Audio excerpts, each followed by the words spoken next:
마태복음 21장 1절에서 11절까지의 말씀입니다.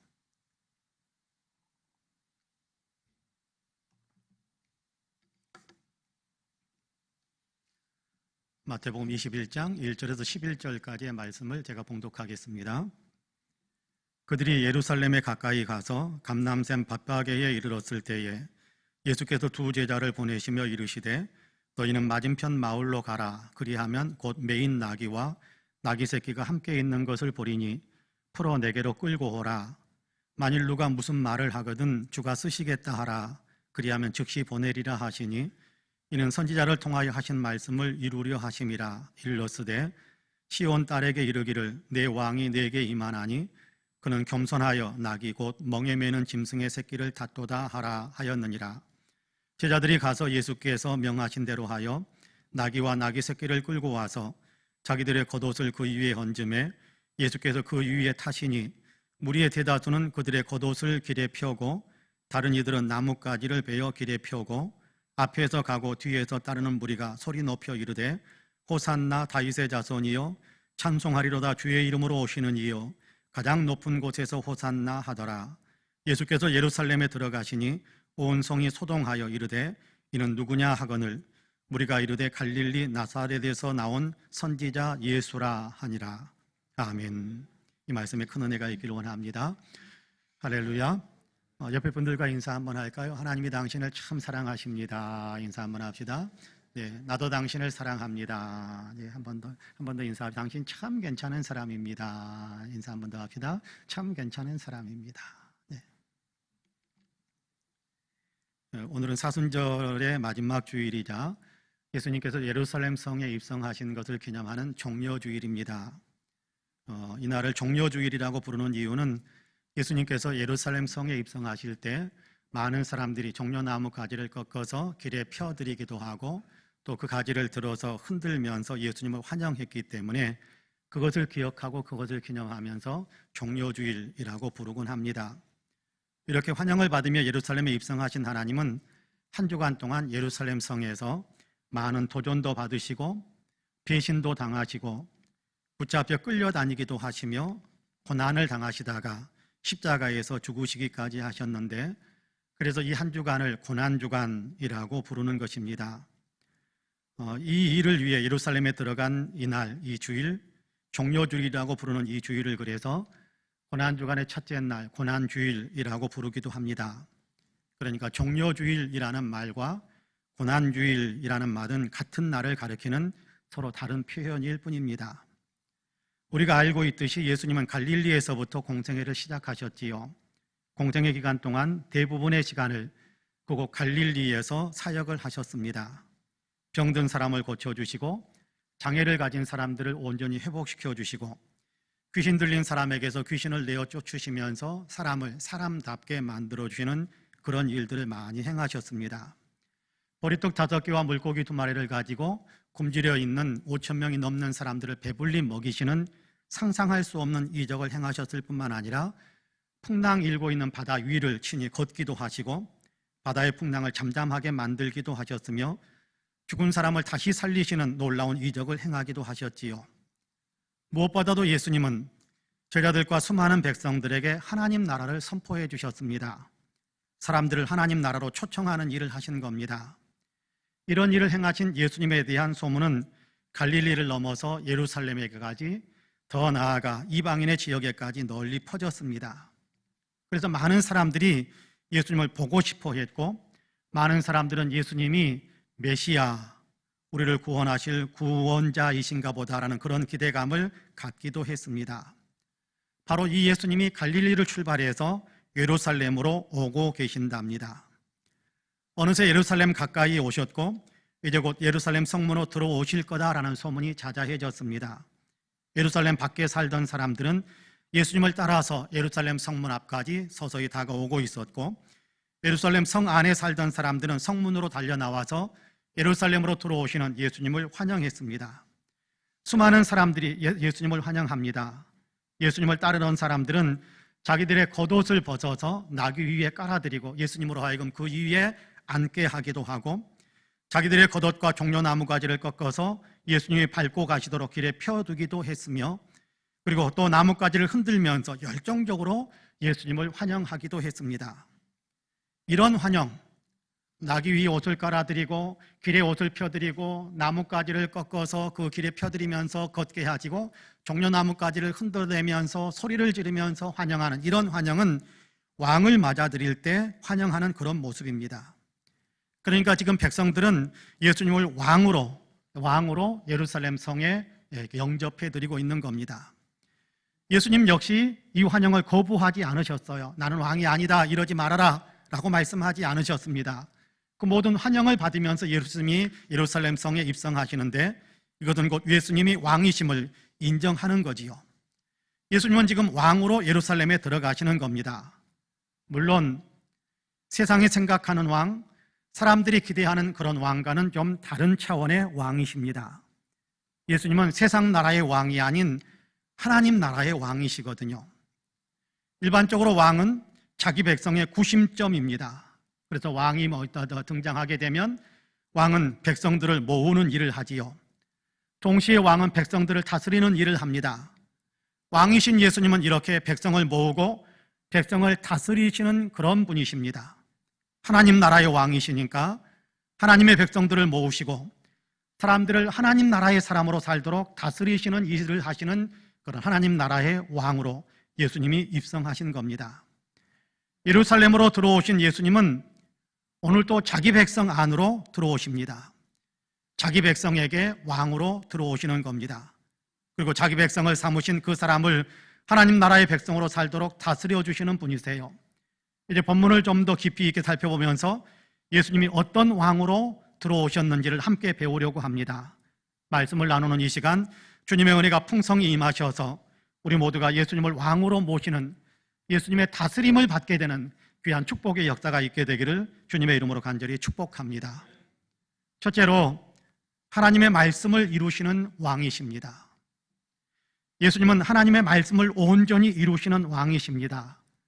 자기의 영광과 자기의 야망과 자기의 욕망을 추구해가는 자신의 입신양명만을 추구하는 그런 세상의 왕이 아니십니다. 예수님은 하나님의 뜻에 따라서 하나님의 방법으로 하나님께서 원하시는 일을 하시는 하나님 나라의 왕으로 들어오시는 겁니다. 예수님은 하나님의 말씀을 성취하는 왕으로 오셨어요. 여러분 본문 1절에서 4절까지의 말씀을 같이 한번 읽어보겠습니다. 1절에서 4절까지 같이 읽습니다. 시작. 그들이 예루살렘에 가까이 가서 감람산 벳바게에 이르렀을 때에 예수께서 두 제자를 보내시며 이르시되 너희는 맞은편 마을로 가라. 그리하면 곧 매인 나귀와 나귀 새끼가 함께 있는 것을 보리니 풀어 내게로 끌고 오라. 만일 누가 무슨 말을 하거든 주가 쓰시겠다 하라. 그리하면 즉시 보내리라 하시니 이는 선지자를 통하여 하신 말씀을 이루려 하심이라. 일러스되 할렐루야. 예수님께서 예루살렘 성에 가까이 다가오셨을 때 두 제자를 따로 보내셔서 나귀를 끌고 오라고 하셨습니다. 그런데 이렇게 하신 것은 예수님께서 하나님께서 말씀하신 것을 성취하기 위해서 그렇게 하신 것이다 라고 이야기하는 겁니다. 예루살렘 성에 가까이 오신 예수님은 두 제자를 따로 부르셔서 맞은편 마을로 가서 묶여있는 어깨에 어미 나귀와 또 새끼 나귀를 보게 될 텐데 그것을 보거든 끌고 오라고 하십니다. 만일 누군가가 나서서 당신들은 주인도 아닌데 와가지고 왜 이러느냐고, 왜 나귀를 풀고 끌고 가려고 하느냐라고 그렇게 묻거든 주님이 쓰시겠다고 하신다라고 대답해 주어라. 그러면 보내줄 것이다 라고 말씀하셨습니다. 예수님이 이렇게 하신 것은 선지자를 통해 하나님께서 하신 말씀을 이루기 위해서였다라고 성경은 분명하게 설명해 주고 있습니다. 구약의 선지자들을 통해 예언한 하나님의 말씀을 성취하기 위해서 예수님은 지금 나귀를 끌고 오라라고 지시하신 겁니다. 예수님이 세상에 오시기 전 하나님께서 구약의 선지자들을 통해 메시아가 오면, 예수님이 오시면 이런 일을 하실 것이다, 이런 모습을 보여줄 것이다 라고 하나님께서 미리 그렇게 예언해 놓으셨는데 그 말씀을 예수님께서 지금 성취하고 계신다라는 겁니다. 하나님은 일찍이 스가랴 선지자를 통해서 예언하기도 하셨는데요, 스가랴 9장 9절에서는 이렇게 말씀하지요. 시온에 따라 크게 기뻐할지어다. 예루살렘에 따라 즐거이 부를지어다. 보라, 내 왕이 내게 임하시나니 그는 공의로우시며 구원을 베푸시며 겸손하셔서 나귀를 타시나니 나귀의 작은 것 곧 새끼 낙이 새끼니라 그렇게 말씀하고 있습니다. 하나님이 세우시는 왕, 메시아 구원의 왕은 낙이 새끼를 타고 예루살렘에 들어올 것이다 라고 예언하셨는데 예수님께서 지금 그 일을 성취하시는 그런 일을 행하시고 있다는 겁니다. 갈릴리로부터 예루살렘까지 내내 걸어오신 예수님, 눈앞에 이제 예루살렘 성이 바로 보이는데 충분히 걸어 들어가실 수 있는 그런 여건, 그런 환경에 있습니다. 그럼에도 예수님은 걸음을 멈추시고 나귀를 끌고 오라고 하시며 나귀를 끌고 오실 때까지 기다리고 계십니다. 아버지 하나님께서 말씀하신 것을 성취하기 위해서 그렇게 한 겁니다. 여러분 한번 가만히 생각해 보세요. 나귀가요, 사람을 태우려면 훈련이 되어야 됩니다. 나귀가 그냥 사람이 타려고 하면 처음부터 등을 내밀고 타게 하지 않습니다. 나귀가 사람을 타려고 하면, 나귀가 사람을 태우려면 훈련이 되어져야 되는데 한 번도 타보지 않은 나귀 새끼를, 한 번도 사람을 실어보지 않았던 나귀 새끼에 예수님이 타신다라는 것은 몹시 불편해지는 일이 될 것입니다. 차라리 걷는 것만 또 못한 그런 상황에 아마 닿게 될 것이라고 생각을 합니다. 게다가 어미 나귀가 옆에 있는데 새끼 나귀를 타고 그렇게 사람들 앞에 등장하게 된다면 주위 사람들이 아마 틀림없이 이상한 눈초리로 쳐다보게 될 것입니다. 그럼에도 불구하고 예수님은 그렇게 하셨다라는 겁니다. 하나님의 말씀을 이루기 위해서 그렇게 하신 겁니다.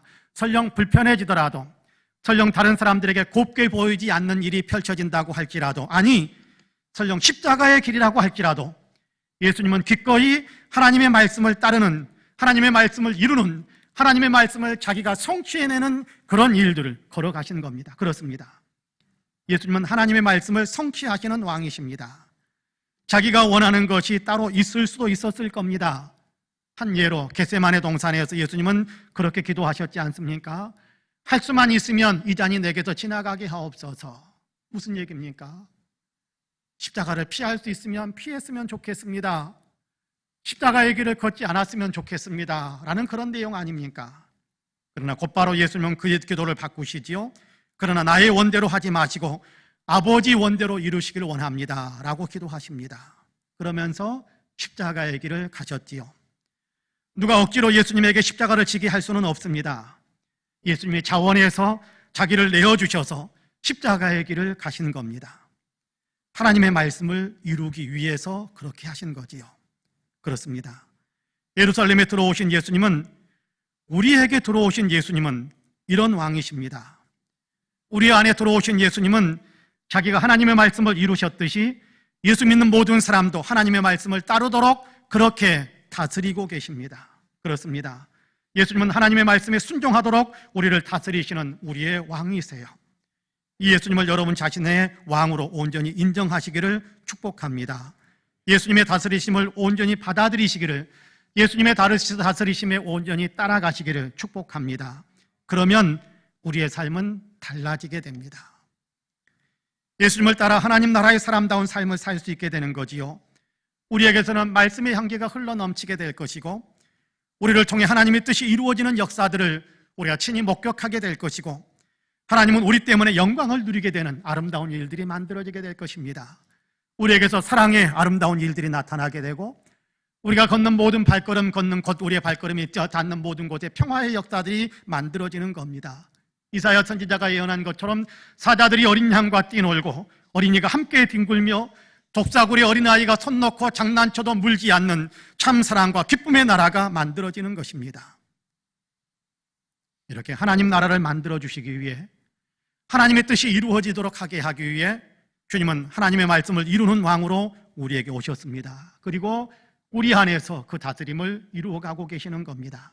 그러므로 바라기는 왕이신 주님의 다스리심을 온전히 받아들여서 지금 이 땅에서부터 주님의 나라를 살아가는 우리 모든 성도님들이 되시기를 주님의 이름으로 간절히 축복합니다. 둘째는 겸손한 왕이십니다. 겸손의 왕이세요. 예수님은 겸손한 왕으로 오셨습니다. 본문 5절 말씀을 같이 읽어볼까요? 5절 말씀을 같이 읽습니다. 시작. 시온 딸에게 이르기를 내 왕이 내게 임하나니 그는 겸손하여 낙이 곧 멍에 매는 짐승의 새끼를 탔도다 하라 하였느니라. 할렐루야. 새끼 나귀를 타는 것은 겸손을 나타내는 일이다라고 가르쳐 주지요. 흔히 왕들은 권위를 나타내기 위해 또는 용맹스러움을 표현하기 위해서 말을 타고 행진하곤 하지요. 백성들 앞에서 자기의 어떤 권위를 더 한없이 높이기 위해서는 아주 특별한 말, 흔히 백마를 타고 행진하기도 합니다. 전쟁에 나갈 때면 왕은 더욱더 용맹스러운 말을 타고 백성들 앞에서 위엄을 뽐내곤 하기도 하지요. 그러나 나귀는 다릅니다. 나귀는 전쟁이 아닌 평화를 나타냅니다. 나귀는 무거운 짐을 옮기는 운송수단으로 많이 사용되기 때문에 고난을 나타내는 상징적인 동물이기도 합니다. 예수님은 바로 그 나귀, 그것도 새끼 나귀를 타고 예루살렘 성에 들어가시는데요. 성경은 예수님께서 새끼 나귀 새끼를 타고 예루살렘에 들어가신 것은 겸손하기 때문이다, 그렇게 가르쳐주고 있습니다. 예수님은 겸손의 왕이시다, 예수님은 겸손한 왕이시다라는 것을 우리에게 선포해주고 있는 겁니다. 군림하며 사람들을 억압하는 권위적인 왕이 아니라 겸손하게 섬기는 왕으로 예수님은 우리 가운데 들어오셨다라는 겁니다. 마태복음 11장 28절에서 예수님은 나는 마음이 온유하고 겸손하다, 나는 마음이 겸손하고 온유하다, 그렇게 말씀하셨지요. 겸손은 섬김으로 나타나게 되는데요, 예수님은 나는 섬김을 받기 위해서 온 것이 아니라 나는 섬기기 위해서 왔다라고 선포하기도 하셨습니다. 말로만 섬기신 것이 아닙니다. 섬김은 행동으로 나타나는 건데요, 예수님은 겸손하게 하늘 영광을 내려놓으셨을 뿐만 아니라 사람으로 세상에 오셔서 세상의 모든 사람들을 섬기는 일을 하셨습니다. 예수님은 선생이시지만, 그래서 선생이기에 마땅히 제자들의 섬김을 받아야 되는 그런 위치에 있는 분이기도 하시지만 도리어 제자들의 발을 씻어주시며 섬기는 자리에 서기도 하셨습니다. 히브리서 12장 2절과 3절에서는 예수님의 온유하고 섬기시는 모습에 대해서, 온유하고 겸손한 모습에 대해서 이렇게 우리에게 가르쳐줍니다. 믿음의 주여 또 온전하게 하시는 이 예수를 바라보자. 그는 그 앞에 있는 기쁨을 위하여 십자가를 참으사 부끄러움을 개의치 아니하시더니 하나님 보좌 우편에 앉으셨느니라. 너희가 피곤하여 낙심하지 않기 위하여 죄인들이 이같이 자기에게 거역한 일을 참으신 일을 생각하라 라고 말씀합니다. 예수님은 죄인들이 자기에게 거역한 일을 참으셨다라고 가르쳐줍니다. 예수님은 거룩하신 하나님 아닙니까? 전능하신 능력을 가지신 그런 권세 있는 하나님이시지 않습니까? 그런데 죄인들, 하나님 앞에 감히 설 수도 없는 죄인들, 택도 없는 존재들이지요. 이 택도 없는 존재들이 대적하여 덤벼드는데도 전능한 주권을 가지신 거룩하신 예수님은 온유한 마음으로 겸손하게 모든 사람들을 참아주고 품어주고 용납해 주셨다라고 이야기하는 겁니다. 생각해 보십시오. 우리도 그랬지 않습니까? 예수님을 안 믿고 거역하고 내 마음대로 살겠다고 날뛰었던 우리였지 않습니까? 그때 예수님 우리를 참아주지 않으셨다면, 우리를 견디어주지 않으셨다면 우리는 어떻게 되었을까요? 그런데 감사하게도 예수님은 우리를 참아주셨지요. 끝까지 견디어주시고 끝까지 우리를 품어주셨습니다. 온유하고 겸손하게 우리를 대해주신 것입니다. 그로 인해서 오늘 우리가 믿음 안에 서 있을 수 있는 이 은혜, 이 복을 누리고 있는 것이 아니겠습니까? 그렇습니다. 예수님은 겸손의 왕이십니다. 이 겸손의 왕이 예루살렘에 오셨듯이 이 겸손의 왕이 우리 안에 들어오셨습니다. 우리 안에 오신 겸손의 왕이 우리를 다스려 주십니다. 예수님의 다스림을 받는 사람은 누구나 겸손해지게 되고 어떤 사람이든지 온유해지게 됩니다. 예수님은 우리를 이렇게 변화시키기 위해서, 이렇게 우리를 겸손과 온유의 인격, 겸손과 온유의 사람으로 살아가도록 하게 하기 위해 우리 안에 들어오셔서 겸손의 왕으로 우리를 지금도 다스리고 계시는 겁니다. 무디 선생이 미국의 한 도시에서 전도대회를 열고 있을 때 하루는 신문사의 기자가 찾아와서 인터뷰를 요청했습니다. 근데 전도대회를 준비하고 또 진행하느라고 정말 눈코 뜰 새 없이 바쁘니까 시간을 할애할 수가 없어서 정중하게 그 인터뷰를 거절할 수밖에 없었습니다. 그랬더니 그 다음날 그 회사의 신문 일면에 교만한 전도자 무디라는 제목의 혹평의 글이 실렸습니다. 무디의 동료들은 하나같이 이런 거짓된 기사를 싫다니 말도 안 된다며 분노를 터뜨리는데 정작 무디 선생은 조용하게 아무렇지도 않다는 듯이 미소를 지으면서 그 기사를 읽어 내려갔습니다. 동료 한 사람이 무디 선생에게 선생님을 이렇게 교만한 사람으로 몰아가는데, 이렇게 비판하고 있는데 화가 나지 않으십니까? 물었습니다. 그러자 무디는 이렇게 대답했다고 합니다. 제가 화가 낼 이유가 하나도 없네요. 이 기자는 나에 대해서 잘 모르는 것 같습니다. 사실 나는 이 기자보다 훨씬 더 교만한 사람입니다. 그렇게 대답했다고 합니다. 감히 나한테 이럴 수 있느냐라고 반응한 것이 아니었어요. 나를 뭘로 보고 라고 이런 식으로 반응하지 않았어요. 자기를 대적하고 자기를 흠집내려고 덤벼들이는 사람임을 알면서도 도리어 참아주고 품어주고, 그런 도리어 나는 더 교만한 사람입니다 라고 고백했습니다. 온유한 모습이고 참으로 겸손함의 모습을 보여주고 있다고 생각을 합니다. 어떻게 이렇게 반응할 수 있게 된 것일까요? 모두 개인의 인격이 탁월해서요? 저는 그렇게 생각하지 않습니다. 겸손의 왕이신 예수님의 다스림을 받고 있기 때문에 그는 그렇게 겸손하고 온유하게 반응할 수 있었다라고 생각합니다. 겸손의 왕의 다스림을 받아 겸손의 왕을 닮아가기 때문에 그는 사람들을 함부로 책망하거나 자기를 무시한다고 그를 비난하거나 하는 것이 아니라 온유하게 받아들이고, 죄인들이 이같이 자기에게 반역한 것까지 참아주신 예수님의 그 온유함과 겸손함을 닮아서 온유하게 겸손하게 품어주고 있는 것입니다. 참으로 주님 나라의 영광을 누리게 될 아름다운 모습을 가진 사람이다라고 생각을 해봅니다. 근데요, 저는 우리도 이런 삶을 살 수 있다고 저는 믿습니다. 무디를 다스려 주시는 예수님이 우리도 다스리고 계시기 때문에 그렇습니다. 무디가 모신 겸손의 왕을 우리도 똑같이 모시고 있기 때문에 우리도 그 겸손함에, 그 겸손의 다스림에 조금만 순종한다면 충분히 우리도 그렇게 겸손한 모습, 온유한 모습을 나타내면서 살 수 있다고 저는 확신합니다. 왕이신 예수님의 다스림을 받아들이면 겸손한 사람이 되는 것이니까요. 아멘 하시기를 바랍니다. 겸손한 왕의 다스림을 받으면 우리도 겸손해지는 거예요. 온유한 왕의 다스림을 받으면 우리도 온유해지는 겁니다. 그 겸손의 왕, 온유의 왕이 우리 안에 들어와 계시지 않습니까? 바라기는 예수님의 다스림을 더 풍성하게 받아들이셔서 진실로 겸손한 섬김과 온유한 인내로서 삶을 살아가는 우리 모든 성도님들이 되시기를 주님의 이름으로 간절히 축복합니다. 마지막으로 호산나의 왕이십니다. 하나님의 말씀을 성취하시는 왕이시요 겸손의 왕이실 뿐만 아니라 예수님은 호산나의 왕이십니다. 여러분 본문 7절에서 9절까지의 말씀을 같이 읽어볼까요? 같이 읽습니다. 시작. 나귀와 나귀 새끼를 끌고 와서 자기들의 겉옷을 그 위에 얹음에 예수께서 그 위에 타시니 무리의 대다수는 그들의 겉옷을 길에 펴고 다른 이들은 나뭇가지를 베어 길에 펴고 앞에서 가고 뒤에서 따르는 무리가 소리 높여 이르되 호산나 다윗의 자손이여 찬송하리로다 주의 이름으로 오시는 이여 가장 높은 곳에서 호산나 하더라. 할렐루야. 많은 백성들이 예수님의 앞과 뒤에서 예수님을 둘러싼 채 예루살렘 성문으로 들어가면서 소리 높여서 외치는 겁니다. 호산나 다윗의 자손이여 찬송하리로다 주의 이름으로 오시는 이여 지극히 높은 곳에서 가장 높은 곳에서 호산나라면서 외치고 있는 것입니다. 예수님은 다윗의 자손이요 왕이시다 그런 얘기지요. 주의 이름으로 오시는 이여 라고 이야기합니다. 메시아다라는 그런 고백입니다. 그러면서 호산나 호산나라는 얘기를 소리 높여서 외치고 있습니다.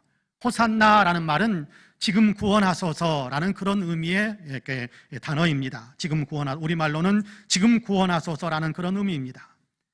백성들은 예수님을 메시아로 믿으며 메시아라고 고백하면서 지금 이제 우리를 구원하소서라고 소리치고 있는 겁니다. 그렇습니다.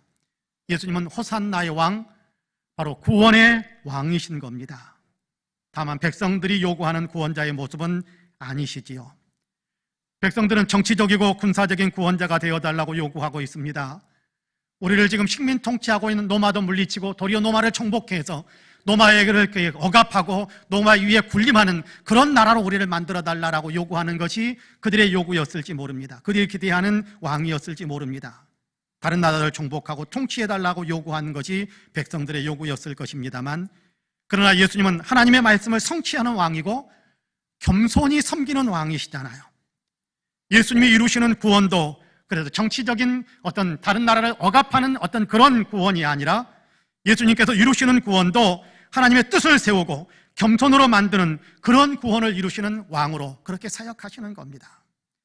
하나님께서는 예수님이 세상에 오시기 이미 600여 년 전에 이사야 선지자를 통해서 예수님이 이루실 구원에 대해서 이렇게 예언을 하셨습니다. 이사야 53장 5절과 6절인데요. 여러분 같이 한번 읽어보겠습니다. 그가 찔림은 우리의 허물 때문이요 그가 상함은 우리의 죄악 때문이라. 그가 징계를 받음으로 우리는 평화를 누리고 그가 채찍에 맞음으로 우리는 나음을 받았도다. 우리는 다 양 같아서 그릇 행하여 각기 제 길로 갔거늘 여호와께서는 우리 모두의 죄악을 그에게 담당시키셨도다. 할렐루야. 예수님께서 순환당하시며 죽게 될 것인데 그 죽음은 우리의 죄를 대신하시는 죽음, 우리의 죄를 속량하는 죽음이다라고 이야기하고 있습니다.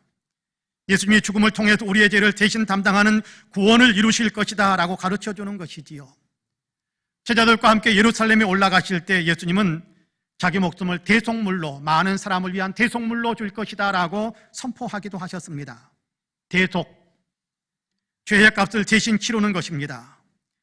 예수님은 사람들의 죄를 용서받게 하시는 구원, 죄에서 구원하시는 구원자이심을 말씀해 주신 겁니다. 그렇습니다. 하나님 나라는요, 정치적으로 만들 수 있는 나라가 아닙니다. 하나님 나라는요, 정치적으로 만드는 것이 아닙니다.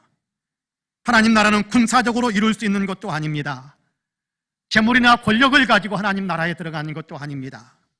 그 나라는 오직 죄 없는 사람들만 들어갈 수 있습니다. 죄에서 구원받은 사람들만, 죄의 문제가 해결된 사람들만 들어갈 수 있게 되는 겁니다.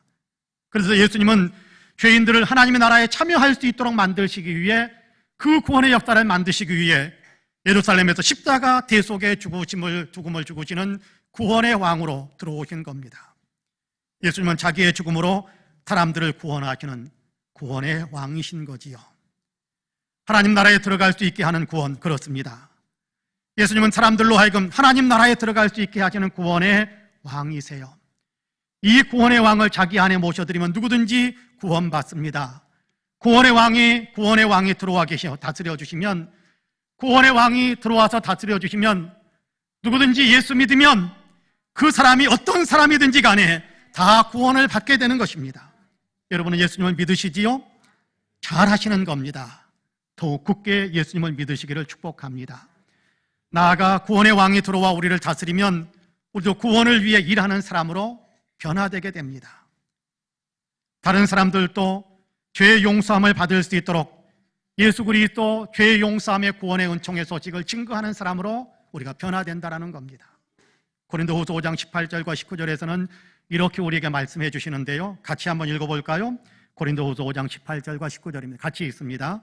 모든 것이 하나님께로서 났으며 그가 그리스도로 말미암아 우리를 자기와 화목하게 하시고 또 우리에게 화목하게 하는 직분을 주셨으니 곧 하나님께서 그리스도 안에 계시사 세상을 자기와 화목하게 하시며 그들의 죄를 그들에게 돌리지 아니하시고 화목하게 하는 말씀을 우리에게 부탁하셨느니라. 할렐루야. 하나님께서 예수 그리스도를 통해 우리를 하나님과 화목하게 만드셨다는 것이지요. 이것은 예수 그리스도의 대속의 죽음을 통해 우리를 구원하셨다, 우리를 죄에서 구원하셨다라는 그런 의미입니다. 주님은 이렇게 구원받은 사람들에게 화목하게 하는 일을 맡기셨다, 그렇게 말씀하지요. 화목하게 하는 사명을 맡기셨다. 예수 안에 죄 용서의 구원이 있다는 사실을 다른 사람들에게도 전하는 일을 하도록 책임을 맡기셨다라는 겁니다. 우리 안에 계신 구원의 왕 예수님이 다른 사람에게도 구원의 복음을 전하도록 우리에게 감동을 주신다라는 겁니다.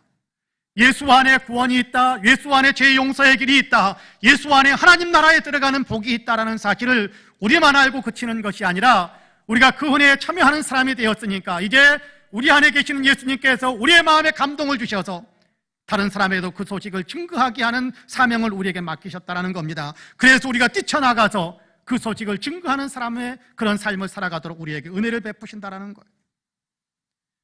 그래서 예수 믿는 사람들은 예수 믿지 않는 사람들을 보면 안타까운 마음이 드는 것입니다. 구원받은 사람은 다른 사람들도 구원받기를 원하는 소망을 품게 되는 것입니다. 구원의 왕이 그 사람 안에서 그 마음을 다스리기 때문에 그런 마음들이 만들어지도록 그렇게 역사하시는 거지요. 그렇습니다. 그리고 구원받은 사람은 구원의 주 예수님을 전하기 위해 열심을 내지 않을 수가 없게 되는 겁니다.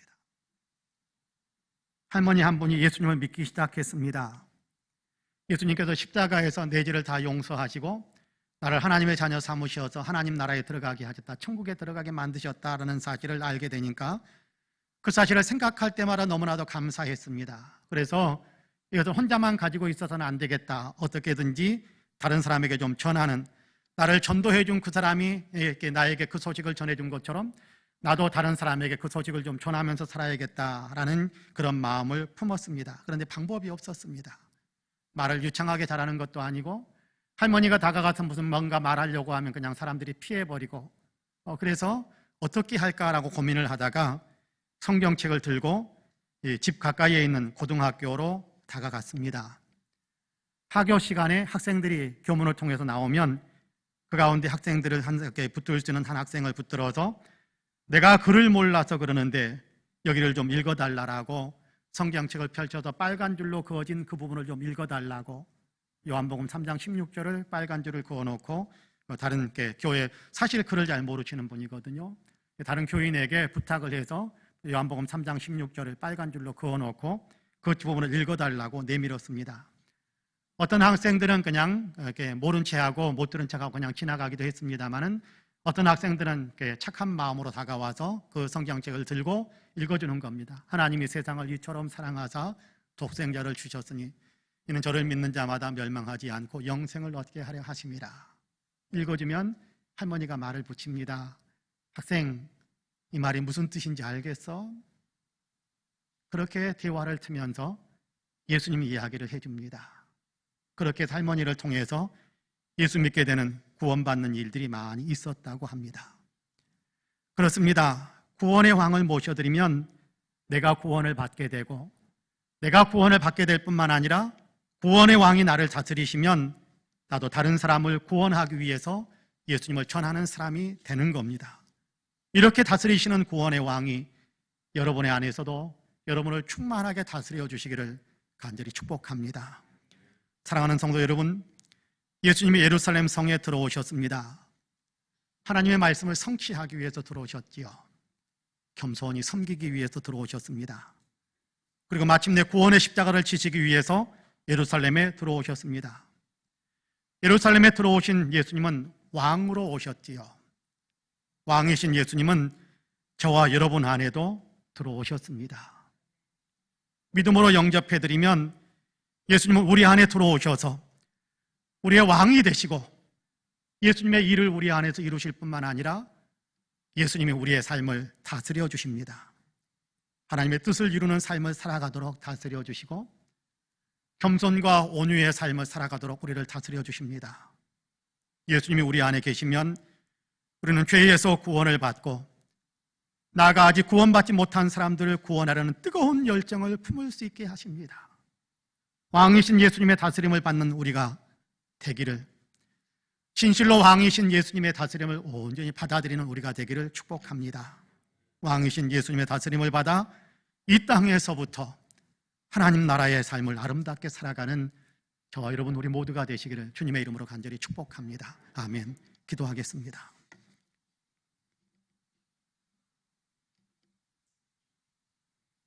주님,